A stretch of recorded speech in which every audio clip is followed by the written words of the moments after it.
If I may add, the main idea here is that the car will continue to drive even if any part of it fails.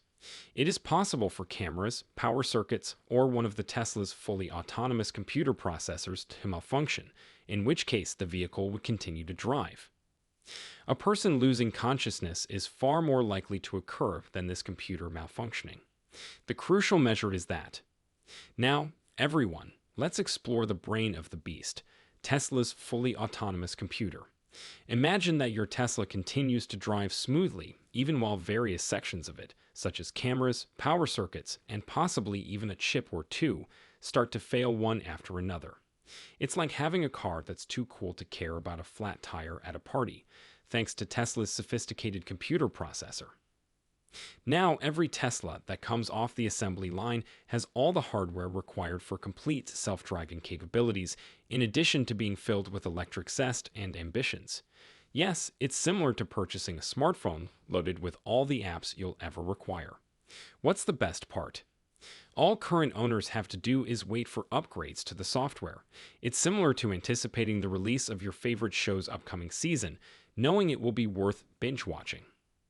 Anyone who relies on LiDAR is doomed since it is a fool's errand. Doomed.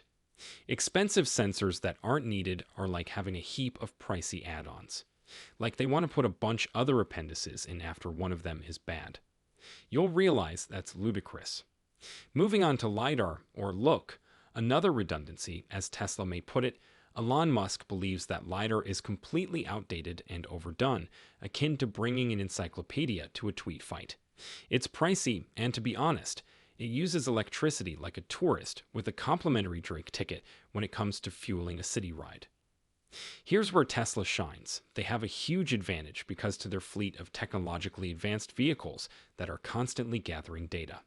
It's similar to being the lone person with all the cards in a poker game. It's like having an army of robots that learn every minute they're on the road. This fleet isn't just large. Therefore, Tesla is busily training its cars to handle anything, from a squirrel crossing to a UFO encounter, while others are catching up. Not UFOs, perhaps, but you get the concept. The Tesla adventure doesn't end there, though. With its ups and downs, every day is a fascinating discovery that further adds to its intrigue. For this reason, Tesla continues to attract more and more investors. However, are you aware of anyone else who is as optimistic about Tesla? That would be Seeking Alpha, today's sponsor. There is more to Tesla's remarkable success than merely watching from the sidelines. With the most recent information on Tesla, stock price targets, innovation, and all things Elon Musk, Seeking Alpha is the one-stop shop for Tesla bulls and those with an eye for finding the next big thing in the stock market. Seeking Alpha is the best online source for pro-Tesla news, so avoid the lamestream media's anti-Tesla rhetoric. Our channel may receive a commission if a customer makes a purchase after clicking on the affiliate links in the description. I appreciate your help. Regretfully, the only method to get through Lele traffic is to completely disconnect the car from the fleet in order for it to function. As the fleet improves, it simply downloads training that grows better and better. In other words, it would continue to improve but would still work well if you disconnected it from the fleet after that. The self-driving computer has amazing computing capability. Perhaps we should also point out that, had it been a road in the United States, it would still have made those predictions even if it had never seen that road before. I'm going to guess that they will all dump LiDAR. Take note of what I say. Let's move on to discuss why Tesla vehicles are like that classmate who excels in class but never needs to study. Elon Musk highlights the Tesla's driving computer's immense capabilities. Consider this. Even if separated from its fellow robots, a Tesla can navigate the notorious traffic congestion in Los Angeles by itself. The drawback is that it will cease picking up new skills if it stops communicating with its fleet. You can freestyle, of course, but you might not be winning any competitions. It's like attempting to learn a new dance without ever watching a video. Additionally, Elon is not a fan of LiDAR. He essentially refers to it as the VHS of automobile sensors, excessively costly, superfluous, and, to be honest, not the greatest instrument for looking through dense fog or torrential rain. When you have military-grade night vision, why use a costly torch? All 8 cameras, radar, and ultrasonics are installed in 425,000 of our cars, with hardware 2 and above. Additionally, they possess at least a video computer, which is sufficient to basically distinguish between significant and irrelevant information, condense the information into the most prominent features, and upload it to the network for training. In other words, real-world data is greatly compressed. I guess it might have a purpose other than autonomous driving. As we get self-driving technology down pat, perhaps millions and perhaps tens of millions of computers with hardware 3 or the fully self-driving computer will find another application. Yes, there might be an angle of some kind here. It is feasible. Tesla assures us that they have the hardware division covered as they move to 732. Their vehicles have sufficient sensory and processing power to process the complicated data smorgasbord of the actual world and still request more. Knowing where you can drive is crucial in this situation.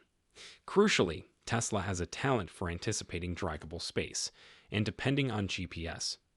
Nope, says Tesla. It would be like trying to navigate today's highways with a map from the 1990s.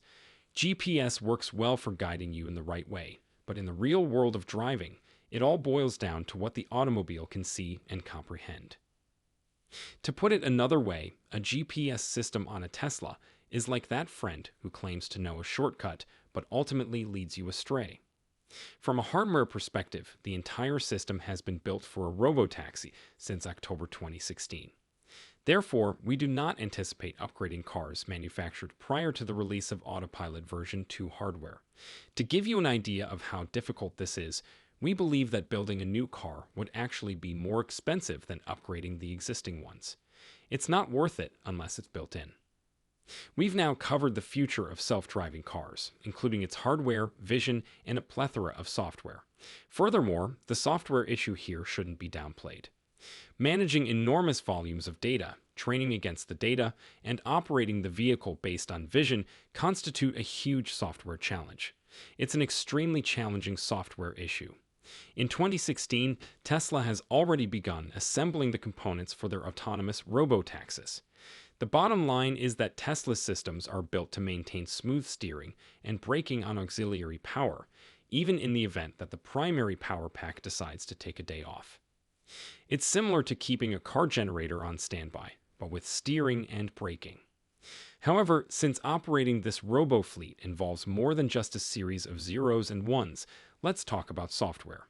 It's an enormous undertaking that includes processing massive amounts of data, teaching AI to perceive the world similarly to humans, and ensuring that the vehicle is capable of handling any unexpected curveballs that may arise on the road.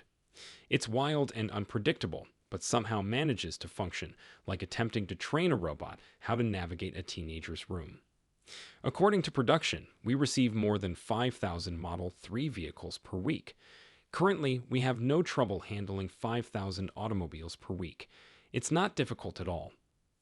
We thus create and implement solar rooftops, which are doing incredibly well, and we conduct large-scale solar, which we accomplished through the acquisition of SolarCity. We're currently working on version 3 of the solar tile roof, and later this year, we anticipate greatly increasing manufacturing. If you need anything else, please let me know.